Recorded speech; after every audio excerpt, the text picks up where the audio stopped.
Welcome to Defi Demystified. We're starting off our Navigating DeFi series today. We're going to talk through a couple different topics from setting up your initial accounts, connecting your wallet to different networks, connecting your wallet to Web3 decentralized apps, and what on earth is a decentralized app, how to find a token's contract address and importing custom tokens into your MetaMask wallet, transferring between different wallets, funding and onboarding fiat, and depositing funds to smart contracts and or individual projects, as well as some vocabulary.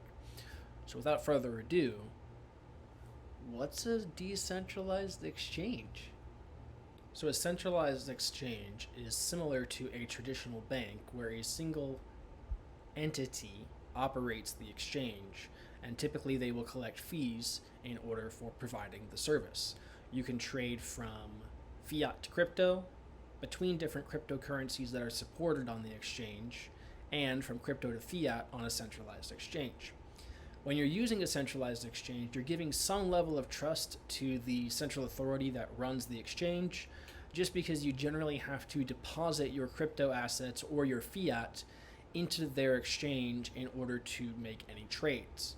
So there is some downside with regulation.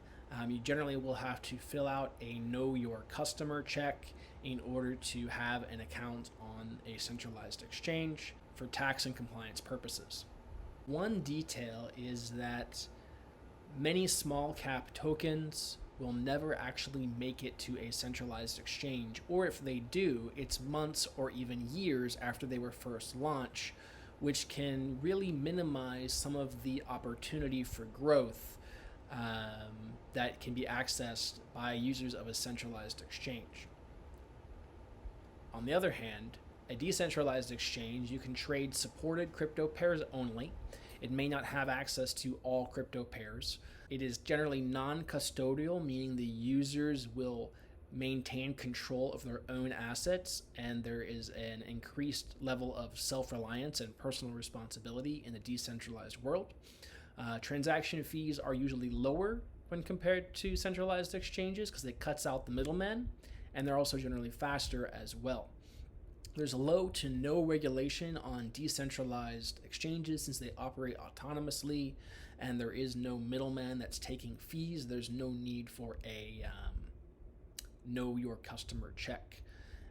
Many small cap tokens will actually start in the decentralized finance world, and that's where many tokens get their initial launch or initial offering, if you will.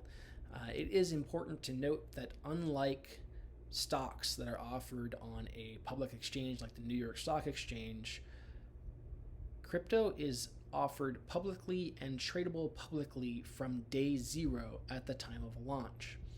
And just like many small businesses, all cryptocurrencies and tokens will not make it to their first year of life in the marketplace. Some examples of centralized exchanges include Binance.us, Crypto.com, and Coinbase.com. Some examples of decentralized exchanges include app.nightswap.financial and pancakeswap.finance. So you may be thinking that there's a lot to this, and if so, you're right. I would strongly recommend considering where you'll go when you need help. Joining a mastermind with a like-minded group of investors is one option, and the other option would be to work one-on-one with me. If you want to take a look at the mastermind, I am a mod and a regular contributor to the 1971 Mastermind, where we help investors work through their journey from starting where they're at to making their financial dreams a reality with up to $25,000 to $100,000, even $250,000 a month in passive income from different projects on the blockchain.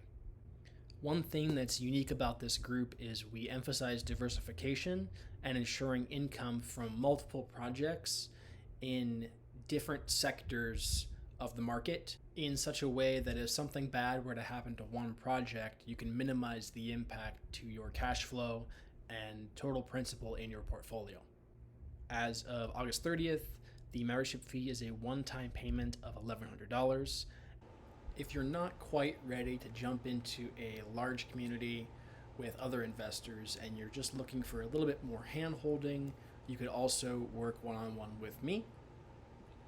And if that's something that you'd like to explore, you can schedule time on my calendar at calendly.com/DeFi Demystified.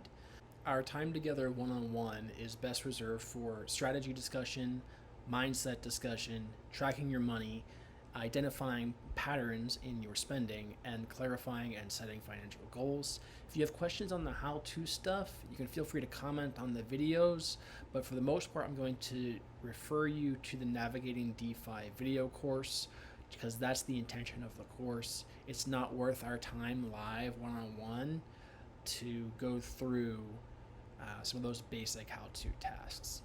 The best way to figure it out is to do a test transaction yourself, send a little bit of money, risk a little bit of money, $5, $10, and you'll learn in due time by just going through the steps.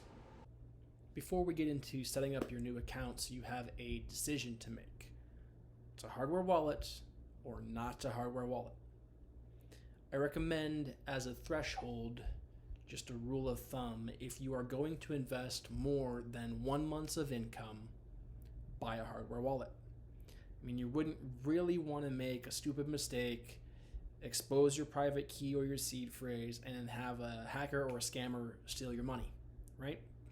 So get a hardware wallet and put a concrete wall between yourself and the scammers and the hackers. So why would you want a hardware wallet? So when you execute different things like sending crypto from your wallet to another wallet, depositing crypto into smart contracts or projects that'll make you a return on your investment, or swapping from one crypto to another, these are all considered transactions. Transactions can be secured by a hardware wallet, which is essentially like your authorization for a transaction to proceed or initiate or complete. And every transaction in a hardware wallet requires your consent with your physical device present at the time of the transaction. So by having a hardware wallet, you can prevent anyone without your seed phrases and your specific physical device from accessing your funds. Having a hardware wallet is the best way to put a concrete barrier between the hackers and scammers and your funds. Why does it work that way? Because the hardware wallet will create the seed phrases offline, where they're never connected to the internet. That's a little bit different from online wallets and software wallets like MetaMask that are always live, always hot, where the seed phrases are created online and displayed on your screen. What if you had a screen recording software running that you didn't know about? What if you had a keylogger running and you typed in your seed phrase and you didn't know about it? Long story short, security should be taken seriously when it comes to your crypto. If you want to dive more into the security side of things, I'll leave an article link from the Wolf Den in the description of this video. If you're on a super tight budget, the Ledger Nano X is ideal for securing your crypto as soon as possible. I still recommend that you save up for a Trezor Model T and buy one when you have the money. For the record, if you are just not financially in a position to buy a hardware wallet, you can start with just using MetaMask alone. Just be hyper vigilant with your seed phrases and make sure that you have a quality antivirus software running on your computer. Scan the whole computer before you set up your Binance account and your MetaMask for the first time, and you should be okay to start with a small amount, but you're just leaving less barriers between the hackers and scammers and your money by using a software wallet alone. So in an ideal world, you'd buy a hardware wallet and protect yourself from day one. If that's not financially an option for you, I get it. Start from where you are, use MetaMask alone, and go from there. So let's talk through onboarding funds for the very first time. So I've onboarded funds for use with DeFi projects in two different ways. One, by sending a wire into Binance.us. That seems to have the lowest fees and gets you the most bang for your buck. Or if you have something that you want to do quickly and move quickly on, you can buy stablecoins with Trust Wallet, which is a software wallet on your phone, which works really well. I just wouldn't leave any funds sitting there for a long period of time. Buy them with Trust Wallet, transfer them to your MetaMask immediately that's connected to your hardware wallet, and go from there. While you're navigating DeFi, it helps to think of a route for your money to follow. So you're going to start with a centralized exchange like Binance.us or Trust Wallet and deposit your US dollars or the fiat currency of your choice. And then you're going to buy your layer 1 currency and your stable coins. So unlike centralized exchanges, decentralized exchanges charge a small gas fee for every transaction that occurs. And basically that gas fee is going to power the transaction through the network, just like fuel would power your car. You need to have gas in order to drive your car around. Similarly, you need to have gas in order to make transactions happen on the blockchain. So your layer 1 tokens for each network respectively is Ethereum, is ETH, BNB for Binance Smart Chain, and Matic for Polygon. So in order to use your hardware wallet or your MetaMask wallet or your Trust Wallet in the world of DeFi, you need to first transfer, which is step 3 here, your layer 1 token to your MetaMask or hardware wallet.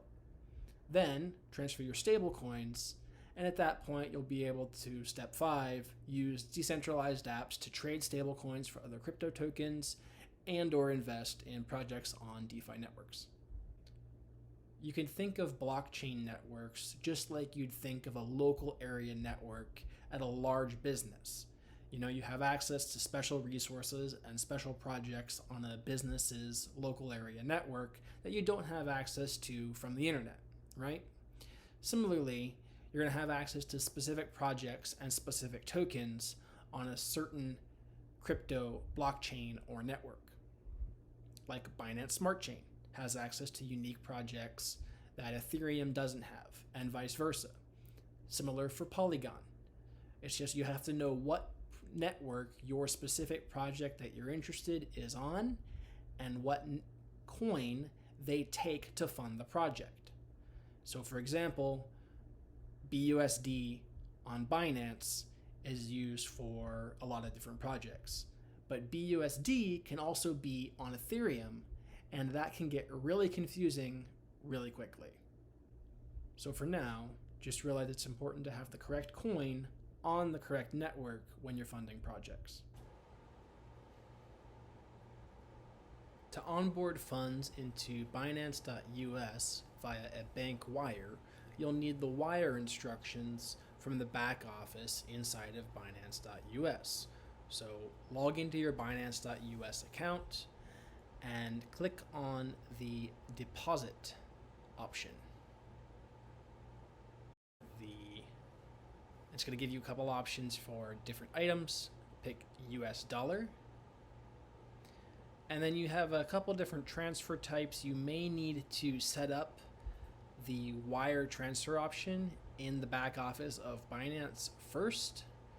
But once you do that, you'll have the option of depositing funds via wire. So let's just say you were going to do $7,500 as your initial deposit. You click on preview deposit, agree to the terms and conditions, view the details, and it will give you all of the wire information on the screen.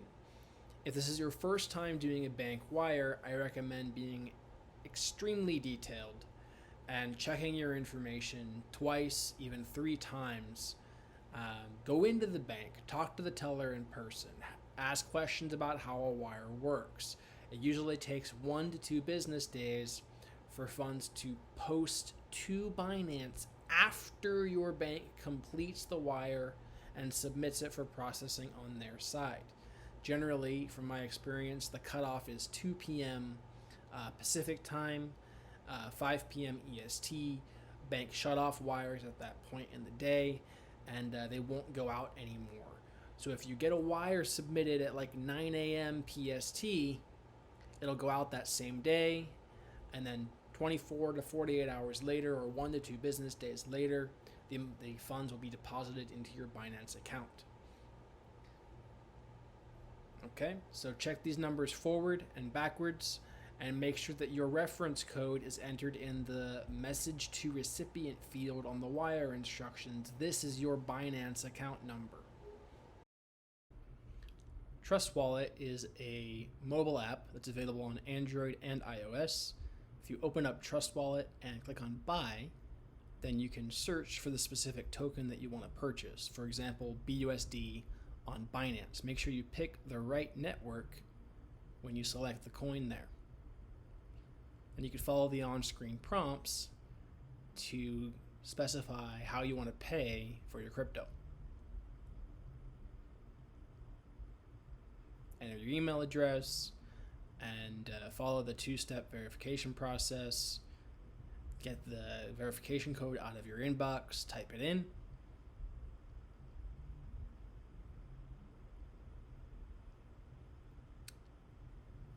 And you can pay with either Apple Pay or another credit card. If you tap on the Pay With drop down here, you can add a pay method and select a different credit card. I'm not going to show that just for screen time purposes.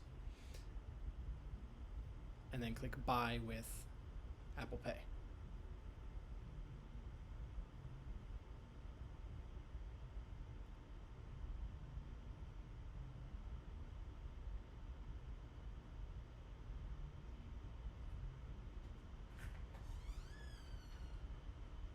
So you'll have a quick security check. Obviously, if you know me in person, you know me in person. If you've to come to know me through these videos, then you've come to know me. It's up to you to follow your own advice on your own terms. This is not financial advice. This is just what I'm doing to buy crypto. Takes a little while for the MoonPay order to process. You'll get a couple of emails throughout the procedure. Once it's done processing, your crypto will show up in your Trust Wallet.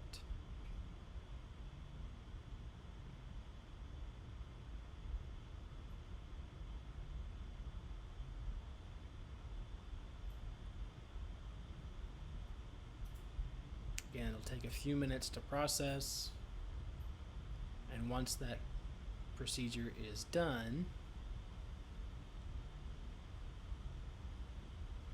you can back up at any time, go to your main wallet, refresh a couple times,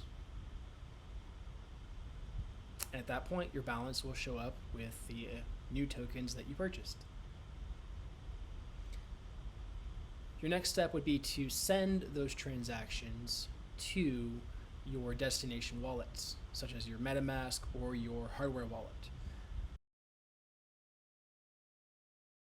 You need your public address to transfer crypto from one wallet to another. And what you see here is me copying my public address from my MetaMask and pasting it into Trust Wallet. So I'll hit send, pick the token I want to transfer, paste in the recipient address, which is my public address of my MetaMask wallet, enter the amount of BUSD that I want to transfer, and hit next.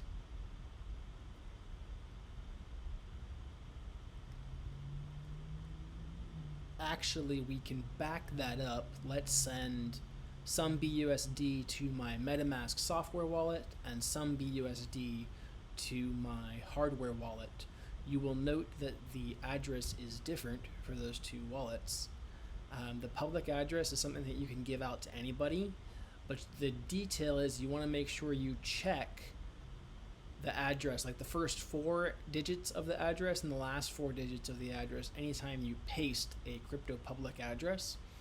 There is spyware out there that will actually edit and recognize a wallet address when you copy it into your clipboard, and it'll edit your clipboard to include some other hackers or scammers public wallet address. So always check in the app to make sure that what you're actually sending to is what you mean to be sending to. So for example, here I'd be confirming 0xC72D7 and 9C37. Yes, that is the public address of my MetaMask.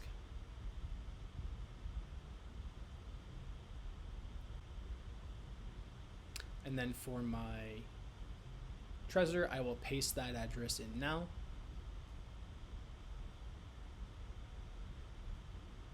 So I refresh to see the new balance of the token. Again, paste in the destination address, which is the Trezor address. 100 BUSD is the amount we're transferring to that wallet, and we'll click next.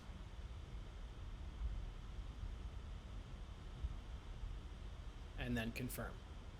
And again, you want to check and make sure 0xF3F7C5A, yes, that is my Trezor address.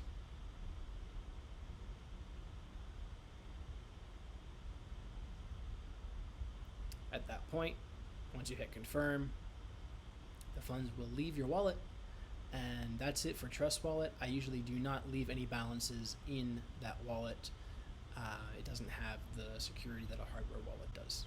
Let's talk about different types of opportunities in the DeFi space.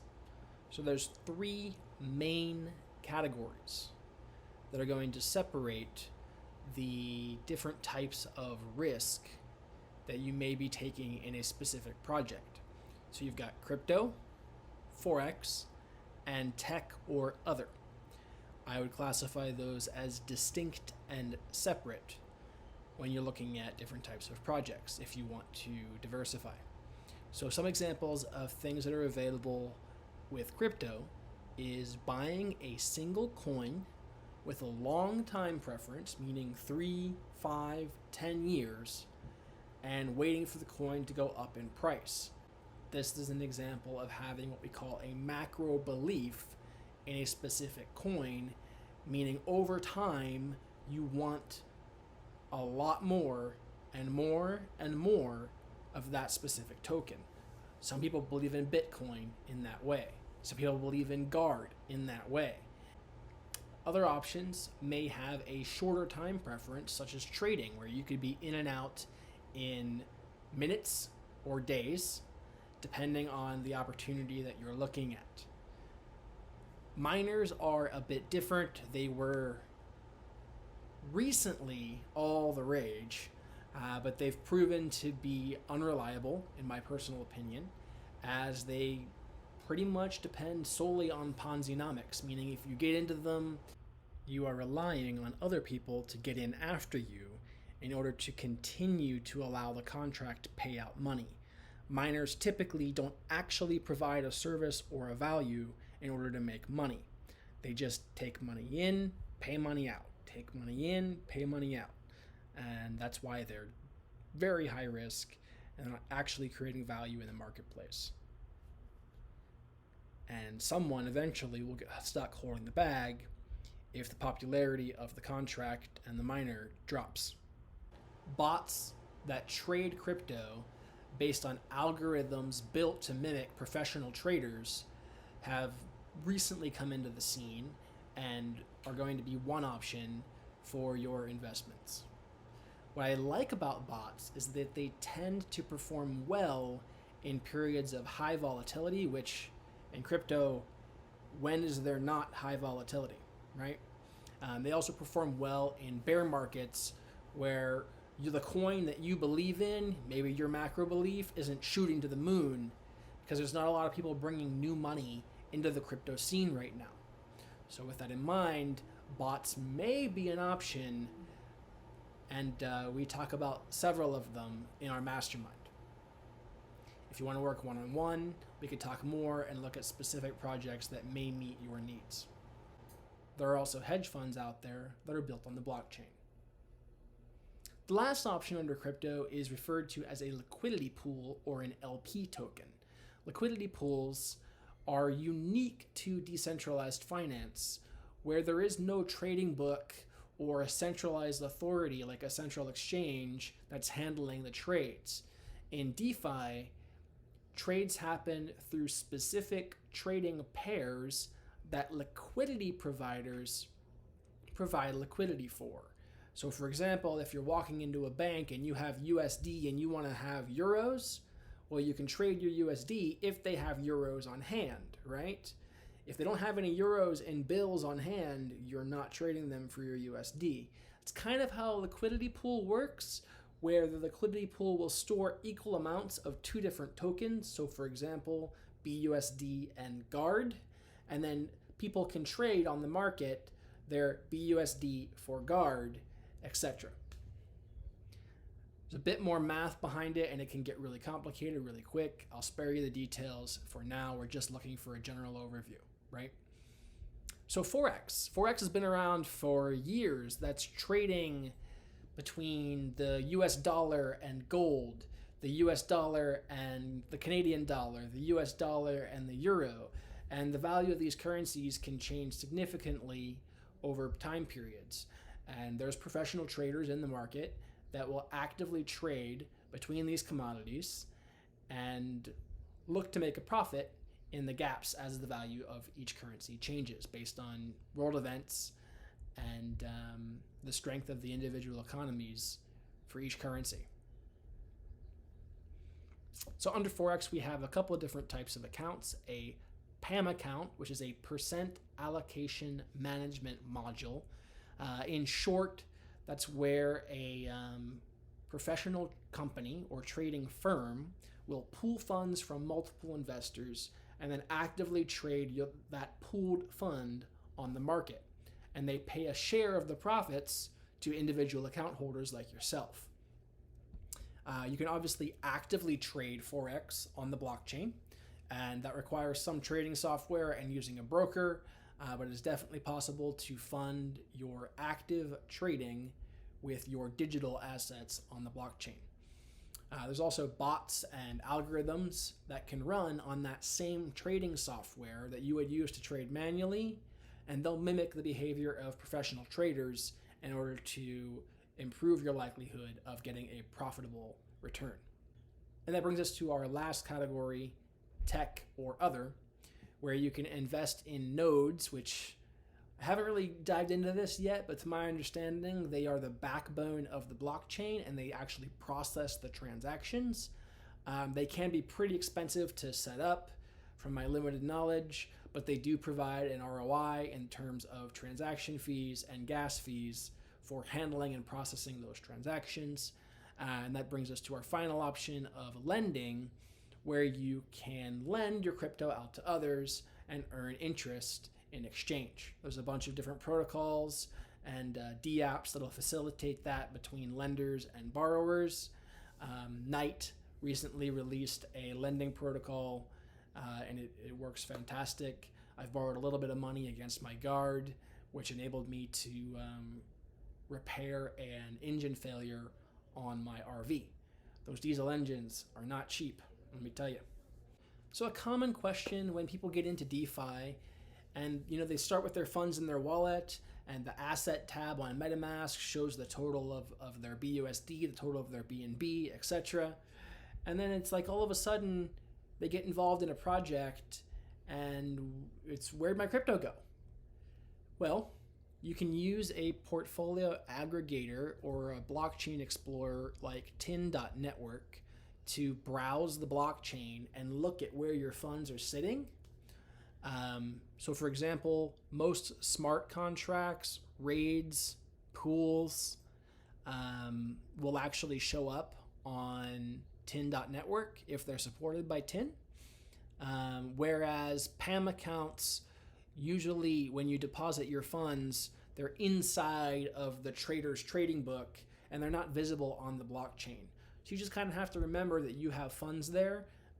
Coinly, your accounting software for blockchain, will show the amount that you have on deposit, or you can track it manually with a spreadsheet. So kind of to clarify, your crypto or your coins are either in your wallet, right? Or they're inside of a smart contract, or they're inside of a professional trader's trading book. And for the latter two, they may or may not be available and visible on blockchain explorers like tin.network.